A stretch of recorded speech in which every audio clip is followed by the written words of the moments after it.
ముఖ్యమంత్రి YS Jaganmohan Reddy bus యాత్ర 20వ రోజు కొనసాగుతుంది. 20 రోజులుగా మండు టెండర్లు సైతం లెక్క చేయకుండా ప్రజలు అపూర్వ స్వాగతం పలుకుతున్న పరిస్థితి. ఉమ్మడి విశాఖ జిల్లాలో ఉత్తరాంధ్రలోకి ప్రవేశించినప్పటి నుండి కూడా అదే స్థాయిలో ప్రజా స్పందన ఉంది. ఎందుకు ఈ స్థాయిలో ఉత్తరాంధ్ర ప్రజలు రిసీవ్ చేసుకుంటారు? మనతో పాటు మాట్లాడేందుకు ఏపీ మ్యారిటైమ్ బోర్డు చైర్మన్, కీలకమైనటువంటి టెక్కలి ఆ నియోజకవర్గ ఇన్ఛార్జ్ కాయల వెంకటరెడ్డి ఆయనతో మాట్లాడే ప్రయత్నం చేస్తుంది. సరే, ఇవాళ ఉత్తరాంధ్రలో ప్రవేశించినప్పటి నుండి కూడా వడగాల్పులు ఒకవైపు ఉన్నాయి. అయినప్పటికీ కూడా ప్రజలు అపూర్వంగా రిసీవ్ చేసుకుంటున్నారు జగన్మోహన్ రెడ్డి. కారణం ఏంటి? ఈ ప్రజల్లో ఎలాంటి అభిప్రాయం ఉంది జగన్మోహన్ రెడ్డి?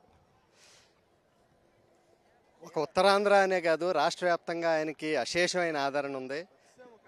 ఆంధ్ర రాష్ట్రంలో మరీ ముఖ్యంగా పోల్చుకుంటే ఉత్తరాంధ్రలో ఉన్న 3 జిల్లాలు అత్యంత వెనుకబడిన జిల్లాలో గడిచిన 5 సంవత్సరాల్లో ఆయన చేసిన సంక్షేమం కానీ, ఆయన చేసిన అభివృద్ధి కానీ, ఇక్కడ ఒక పోర్టు కట్టడం కానీ, అనేకమైన కంపెనీలు విశాఖపట్నాన్ని తీసుకురావడం కానీ, రాబోయే రోజుల్లో విశాఖపట్నాన్ని ఎగ్జిక్యూటివ్ క్యాపిటల్ చేయడం అనే అంశం కానీ ఇక్కడ ప్రజలను చాలా బాగా కదిలించింది. ప్రజల మనసుల్లోకి జగన్మోహన్ రెడ్డి గారు చొచ్చుకుపోయారు. ఇక్కడికి వచ్చిన జనం అందరూ కూడా వాలంటరీగా వాళ్ళంతటా వాళ్ళు వచ్చిన వాళ్ళే తప్పితే బలవంతంగా మనం రప్పించిన వాళ్ళు కానీ ఇంకోటి కానీ కాదు. మీరు బయట చూస్తూ ఉన్నారు, రోడ్డు అంతా కిక్కిరిసిపోయి ఉన్నారు. ఇదంతా కేవలం ఆయన అందించిన సుపరిపాలనకు నిదర్శనంగా ఈ రోజున జగన్మోహన్ రెడ్డి మా ఇంటి సభ్యుడు, మా అన్న, మా తమ్ముడు, మా కొడుకు అనే దీంట్లో ప్రజలందరూ కూడా ఆయన గుండెల్లో పెట్టుకొని ఇవాళ వడగాల్పుని సైతం లెక్కకుండా దాదాపు 45-46 డిగ్రీల ఈ వేడిని కూడా తట్టుకుని ఇవాళ ఆయన కోసం ఇంత నడి రోడ్ల మీద ప్రజలు ఎదురు చూస్తూ ఉన్నారు. రాబోయే రోజుల్లో మరింత సుభిక్షంగా పరిపాలించాలని చెప్పి వాళ్ళందరూ కోరుకుంటా ఉన్నారు. ఉత్తరాంధ్రాని జగన్మోహన్ రెడ్డి గత 5 సంవత్సరాల్లో దోచుకున్నారు. ఇక్కడ ఉత్తరాంధ్రాని అభివృద్ధి చేయలేదు. ఇక్కడ ప్రజలందరూ కూడా ఓడించాలని చెప్పి చంద్రబాబు నాయుడు పిలిపిస్తున్నారు. ఇక్కడ ప్రజలందరికీ తెలుసు 2014-2019 మధ్యకాలంలో ఎంత దోపిడీకి గురైందో, విశాఖపట్నాన్ని గత మంత్రి కానీ గత ఉన్న పాలకులు కానీ ఏ రకంగా దోసుకున్నారనేది. నిజం చెప్పాలంటే 2019 నుంచి 24 మధ్యలో అనేక మంది దోపిడీకి గురైన భూముల్ని ఈ గవర్నమెంట్ వెనక తీసుకురావడం జరిగింది. ఈ గవర్నమెంట్కి కానీ జగన్మోహన్ రెడ్డి గారికి కానీ ప్రజలకు పెట్టడమే తెలిసి తప్పితే ప్రజలను దోసుకోవడం అన్నది వీళ్ళకి తెలియదు. ప్రజలను దోసుకున్నారు కాబట్టే, ప్రజలను నిలువున ముంచేశారు కాబట్టే 2019లో అంత ఘోరమైన వాటమిని చంద్రబాబు నాయుడు సవిచూశారు. మళ్ళీ 2019 మించిన విజయాన్ని, సుపరిపాలన అందించాము, ప్రజలందరికీ ఫలాలు అందించాం కాబట్టి 2024లో ప్రజలందరూ కూడా అఖండమైన విజయాన్ని మనకు అందించబోతా ఉన్నారు. విశాఖలో ఇప్పుడు రోడ్ షో జరుగుతుంది. ప్రధానంగా విశాఖని పరిపాలన రాజధాని చేస్తామన్నది కేవలం భూములు ఆక్రమించుకోవడం కోసమే జగన్మోహన్ రెడ్డి ప్రతిపాదన తీసుకొచ్చారు.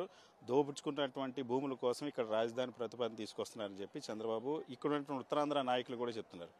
చంద్రబాబు నాయుడుకి కానీ ఇక్కడ ఉత్తరాంధ్రలో ఉన్న నాయకులకు కానీ, ఎవరైతే పెద్ద నాయకులుగా టీడీపీ అధ్యక్షులుగా చాలామంది అవుతున్నారో అచ్చెన్నాయుడు గారికి కానీ వారికి వాటమి భయం పట్టుకుంది. ఎట్టి పరిస్థితుల్లోనే ఎక్కడికి వెళ్ళినా వాళ్ళకి ప్రజాబలం లేదు, ప్రజల ఆదరణ లేదు. తద్వారా ఈ ప్రాంతానికి వస్తే ఏదో చేసేస్తున్నారనే భ్రమను ప్రజలు క్రియేట్ చేయాలని చెప్పి అనుకుంటున్నారు. ఇది ఈనాడు ఆంధ్రజ్యోతి యుగం కాదు, ఇది సోషల్ మీడియా యుగం. ప్రజలందరికీ తెలుసు దోసుకోవడానికి ఇక్కడ ఈ భూములు ఏమీ ఖాళీగా లేవు. ఇక్కడ ప్రతి భూమికి కూడా ఓనర్ ఉన్నాడు. ఇక్కడ ప్రతి భూమికి టైటిల్ డీడ్ ఉంది. దోసేసుకుంటానంటే దోయించేసుకోవడానికి సిద్ధంగా ఎవరో ఉండరు. అది ముందు వాళ్ళు తెలుసుకోవాలి. వాళ్ళకు అపోహలో ఉన్నారు. వాళ్ళ దోసుకుందామన్న ఉద్దేశంతోనే అమరావతిలో రాజధాని పెట్టారు. వాళ్ళ దోసుకోనివ్వలేదు కాబట్టి ఈ రోజున మా మీద ఈ పార్టీ మీద అబండాలు వేస్తున్నారు తప్పితే ఇక్కడ ప్రజలకు ఎటువంటి భయం లేదు.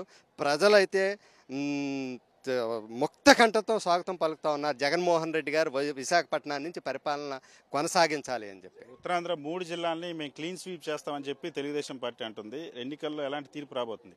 3 జిల్లాల్లో కలిపి 3 సీట్లు గెలుచుకోమనండి. వాళ్ళని క్లీన్ స్వీప్ చేయగల 3 జిల్లాల్లో కలిపి 3 సీట్లు గెలుచుకుంటే వాళ్ళు క్లీన్ స్వీప్ చేసినట్టే లెక్క. ఇక్కడ ఖచ్చితంగా అటు నేను శ్రీకాకుళం జిల్లాలో ఇచ్చాపురం టెక్కలే నేను చూస్తూ ఉన్నాను. అలాగే విజయనగరం జిల్లా అంతా నాకు కొట్టిన పిండి. విశాఖపట్నంలో నేను నివాసం ఉంటున్నాను. ఈ 34 నియోజకవర్గాల గురించి నాకు క్షుణ్ణంగా తెలుసు. నేను చాలా లోతుగా అధ్యయనం చేసి చెప్తా ఉన్నాను. ఖచ్చితంగా ఈ 34 నియోజకవర్గాల్లో 25 నియోజకవర్గాల పైబడే వైసీపీ పార్టీ గెలుచుకుంటుంది తప్ప 25కి ఒక్క సీటు కూడా తగ్గదని చెప్పి సందర్భంగా తెలియజేస్తాను.